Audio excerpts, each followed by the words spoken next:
Hey, welcome back to Feedback Control Systems. This is Module 10.2. We're going to talk about physical realization of our compensators. So the objectives of this module is to first review what we'll call active circuit realizations of our compensators. Think PD, PI, PID, lead lag, etc. So look at active circuit realizations, and then we'll look at passive circuit realizations. So when we talk about active circuit realizations, we're really focusing this course on what I'll call continuous domain analog hardware. So in that case, our active circuit element is going to be an op-amp. So in very early modules in this course, we showed you how to do analysis of op-amp circuits, and so that'll come into play as we come back and look at how we're going to implement our compensators. So here for an op-amp, we can think of it as a generic, we'll call this Z2, which is our feedback term, and then Z1, sort of our forward term. And so our transfer characteristic is right here, negative feedback term Z2 over Z1. We had seen this previously. So depending on the type of function we want to implement, you'll see all the different options here, from just a simple gain to integration, differentiation, PI, PD, PID, lag, lead, etc. What we can do is we give you, here's what you need for Z1, here's what you need for Z2, what's going right there, and then here's what the transfer characteristic will be. So this is essentially a summary of all the compensation that we had talked about in our system. So if you were wanting to do analog control, now I know a lot of you out there may be thinking, you know, I don't build analog controllers anymore. Everything I do is digital.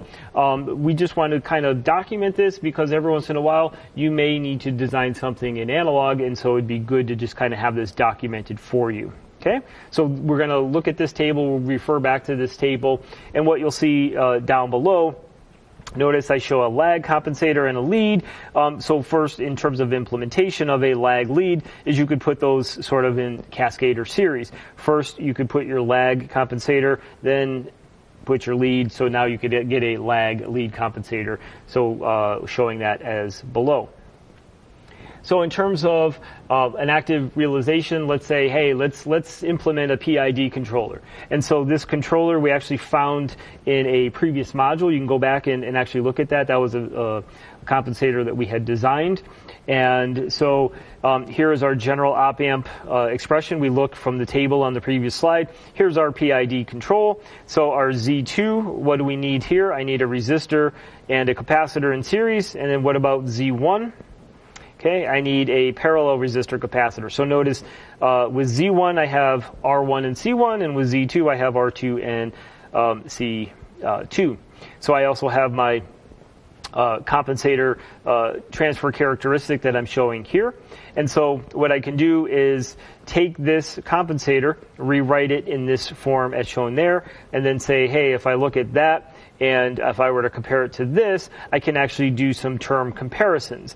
So my 1 over S term right here is a 1 over R1C2, and that term is going to be equal to 27.96. So I have that expression, and then the term here in front of the S, notice there's no term, that's a 1, so the term here in front of the S is R2C1, so that's how I would equate that. And then finally, for the term here with no S, the 56.42, I have this characteristic as shown there.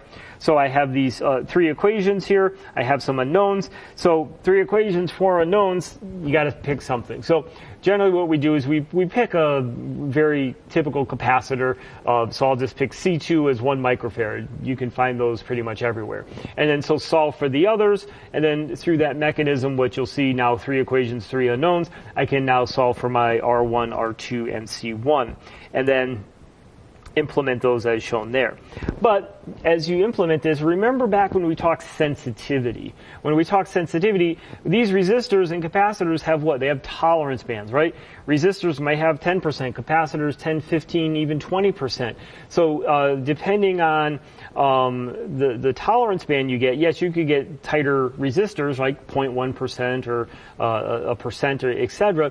But as you look at this, you would have to look at what impact these tolerances have. You could do a worst case tolerance analysis like an RSS, a root sum squared, or some other sort of tolerance analysis to see what impact that would have on your controller here, and then what impact that would have on your, say, root locus and eventual transient response. Again, if you had to design this in analog continuous as shown here.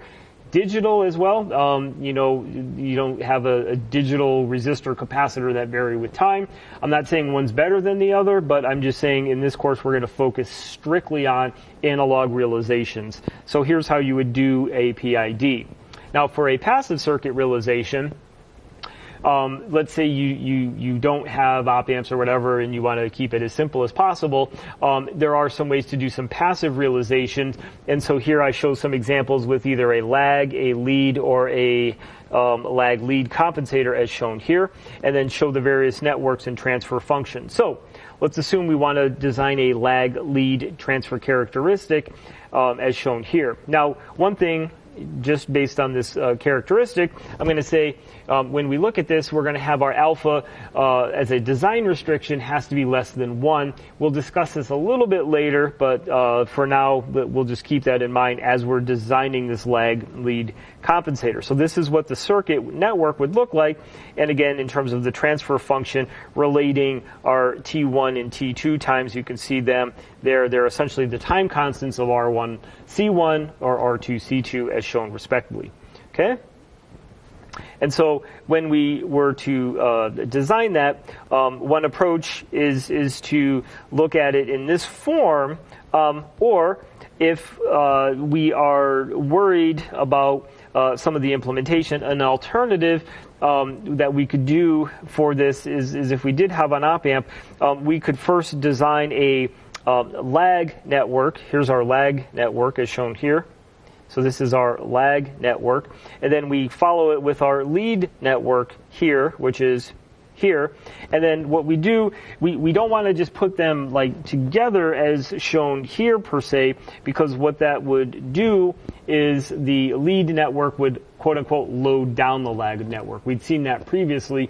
And so what we want to do is if we put an op amp in between, and if we have these resistors, notice R3, they're the same value, we could have basically a gain of 1. So now the input impedance of the op amp here looks like infinity, so it looks like an open circuit, so this will not load down the lag network. And then the output impedance here looks like 0. So again, we have a good sort of intermediate buffer stage if we wanted to realize it, an alternative lag lead compensator with these two shown here as opposed to this. So these are, again, some realizations.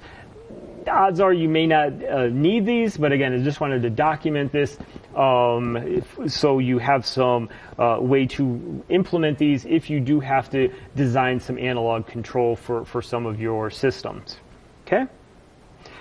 Next, I want to look at the passive circuit realization with an example. Hey, let's implement a lead compensator. And so here's our lead compensator. You see your pole and 0 location is shown there. So I would go to my table. Here's my lead compensator. This would be what my network looks like, my transfer characteristic. So immediately what I find is my 0, 1 over R1C. Okay, right there. That's going to be equal to 4. And then in the denominator, I have this combination that's going to be equal to 20.09. So I'll see that right there. So what am I left with? I have 2 equations and I have 3 unknowns. So like I did with the previous active realization, I'm going to start somewhere. I'm going to pick a value of C, 1 microfarad, and I'm going to solve for the others. So there I will get my R1 and R2 values, and then I now have a passive circuit realization that I could use to design my lead compensator. Now one area, I don't want to be too quick to say you're never going to design analog, but one area I would say is if you look at some certain power supply designs, whether it's a switching flyback supply or a buck or boost controller, sometimes you'll get a chip, a controller chip, from a variety of manufacturers, and they might want you to put a compensation network. And then in those cases, you will basically pick resistors and capacitors to design your compensator network to, quote unquote, stabilize those power supplies. So again, that's one application that does immediately come to mind in terms of a real world example where you might actually use this. And again, passive realization is what I've seen in that case. They may have some sort of amplifier embedded in the chip, and so you just put some external resistors, capacitors. So this might give you a little bit of background into help designing compensators for those systems. Okay, so this will complete this module. If you have any questions, please don't hesitate to reach out. Thank you.